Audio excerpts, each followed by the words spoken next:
Hallo zusammen! Heute verschaffen wir uns einen ersten groben Überblick über den Utilitarismus, eine sehr wichtige und immer noch hochaktuelle moralphilosophische Position.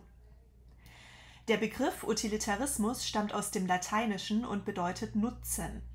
Es handelt sich also um eine Nutzenethik, die Handlungen danach beurteilt, ob sie den größtmöglichen Nutzen haben.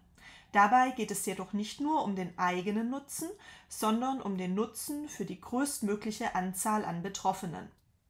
Die drei wichtigsten und im deutschsprachigen Raum bekanntesten Vertreter des Utilitarismus sind Jeremy Bentham, John Stuart Mill und Peter Singer. Obwohl Bentham den Utilitarismus als erster in Europa einführte, gab es Nützlichkeitslehren schon lange vor ihm. Schon der chinesische Gelehrte Mo Tse, der ca. 468 bis 376 v. Chr. lebte, stellte die Forderung auf, jede Theorie und jede praktische Maßnahme sei an dem Maßstab zu messen, ob sie Wohlstand und Wachstum der Bevölkerung hemme oder fördere. Und 100 Jahre später formulierte der antike griechische Philosoph Epikur, der von 341 bis 270 v. Chr. lebte, einige der Fragen und Lösungsansätze, die später von den Utilitaristen aufgenommen wurden. Jeremy Bentham entwickelte etwa zur Zeit der Französischen Revolution das Moralkonzept des Utilitarismus als erster systematisch.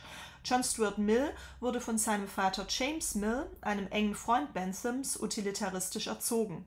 Er grenzte sich jedoch in einigen wesentlichen Punkten von Bentham ab und erweiterte und modifizierte dessen Konzept.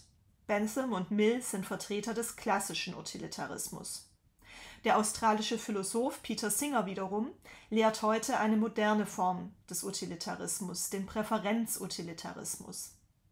Der Mensch ist aus Sicht des Utilitarismus ein Bedürfniswesen, das auf Maximierung von Lust oder Freude und Minimierung von Unlust, also von Schmerzen und Leid, ausgerichtet ist. Alle Menschen werden von einem einzigen Motiv beherrscht. Sie wollen Freude erfahren und Leid vermeiden.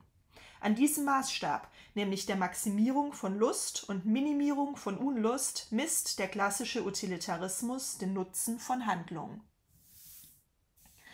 Der Utilitarismus lässt sich mit 4 Adjektiven beschreiben.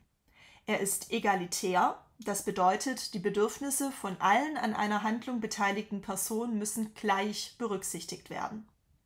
Er ist hedonistisch, wie bereits beim Menschenbild angesprochen, sieht er die Lustbefriedigung als wichtigstes Ziel des Menschen an.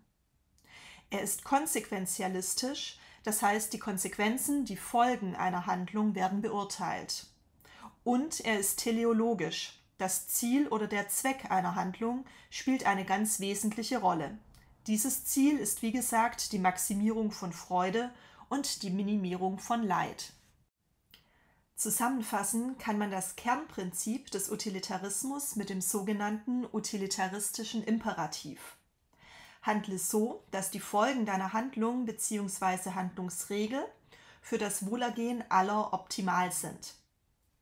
In diesem Imperativ sind die 4 Prinzipien des Utilitarismus enthalten: das Konsequenzenprinzip oder Folgenprinzip, das hedonistische Prinzip oder Lustprinzip, das universalistische Prinzip oder Verallgemeinerungsprinzip und das Utilitätsprinzip oder Nützlichkeitsprinzip.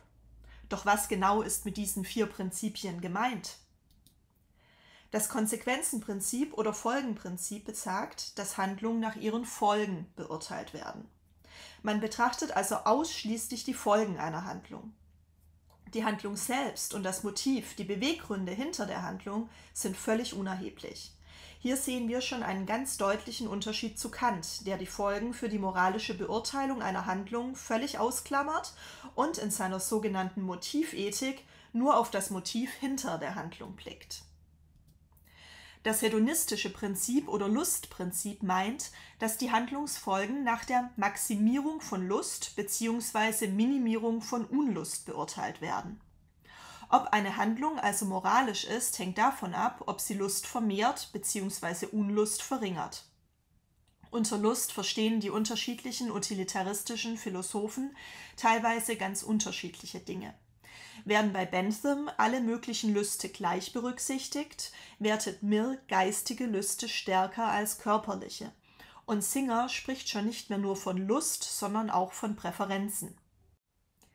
Daher gilt das hedonistische Prinzip streng genommen auch nur im klassischen Utilitarismus, welcher Glück als Freude und Abwesenheit von Leid definiert. Im Präferenzutilitarismus, zum Beispiel bei Peter Singer, wo es um die Präferenzen oder Interessen aller von einer Handlung Betroffenen geht, ist dieses Prinzip nicht immer passend.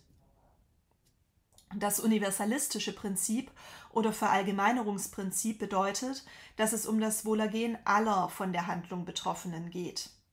Dabei werden alle Personen gleich berücksichtigt. Keiner zählt aus irgendeinem Grund mehr als der andere. Da der Utilitarismus Handlungen danach beurteilt, ob sie Lust befördern bzw. Unlust vermindern, sind hier häufig auch Tiere moralische Objekte. Das heißt, auch Tiere werden bei der Berechnung der Lust-Unlust-Bilanz berücksichtigt. Das vierte Prinzip ist das Utilitätsprinzip oder Nützlichkeitsprinzip. Hiernach werden Handlungen aufgrund ihres Nutzens für den Einzelnen und die Gemeinschaft, also die von der Handlung Betroffenen, bewertet. Es handelt sich um eine ethische Kosten-Nutzen-Rechnung. Die Kosten sind dabei das Leid, der Nutzen die Freude. Man muss ausrechnen, ob insgesamt durch die geplante Handlung bei den Betroffenen mehr Freude oder mehr Leid entstehen wird. Entsteht mehr Freude, ist die Handlung moralisch. Entsteht mehr Leid, ist sie unmoralisch. Mit dem bisherigen Wissen können wir den Utilitarismus nun ganz gut einordnen und von anderen ethischen Positionen abgrenzen. Was meinst du? Ist der Utilitarismus eine teleologische oder eine deontologische Ethik? Ganz eindeutig eine teleologische Ethik. Der Utilitarismus basiert ja auf der Grundidee, dass Lebewesen naturgegebene Ziele, nämlich die Vermehrung von Lust und Vermeidung von Unlust, verfolgen. Somit sind nach utilitaristischer Ansicht auch moralische Handlungen auf gewisse, auch außermoralische Ziele hin orientiert. Und handelt es sich beim Utilitarismus um eine Motivethik oder um eine Folgenethik? Natürlich um eine Folgenethik.